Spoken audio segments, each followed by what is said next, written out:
So we can often be pretty upset about the fact that right now we might be feeling some really uncomfortable, unpleasant emotions that are persisting. We're frustrated, we're exhausted, we're anxious, we're stressed, we're overwhelmed, and we want to be there. We want to be motivated. We want to feel creative. We want to have wellness and well-being. We want to be happy. We want to be patient. And these uncomfortable emotions, sometimes what they do is out of desperation, we are seeking for anything that will help us to leap the chasm to get from where we are to where we want to be. But the leap of that chasm is almost impossible to make. Why? It takes so much energy to move from all of this discomfort in one bound.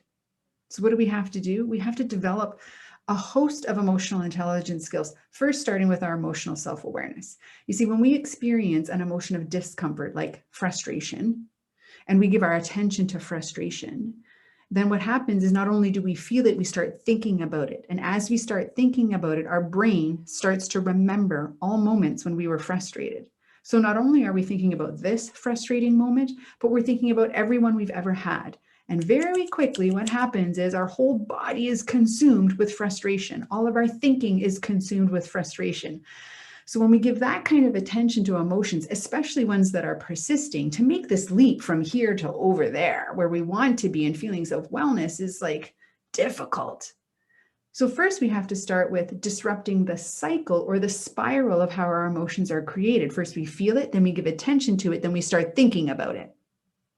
So disrupt that cycle. Emotional self-awareness is noticing that you're experiencing an emotion.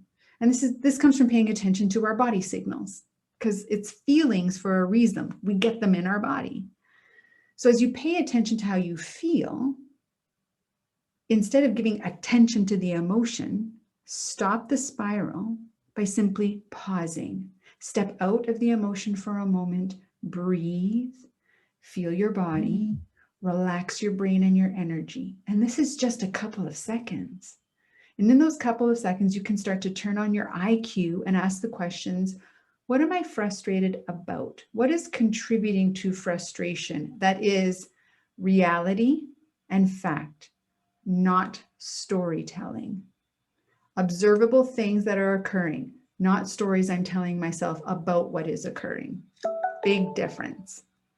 As you start to do this practice, what ends up happening is that emotion doesn't control you anymore. Instead, you are in control. You are keeping your intellect turned on because your emotions are managed well. And when you manage your emotions well, what ends up happening is they don't direct or drive your behavior.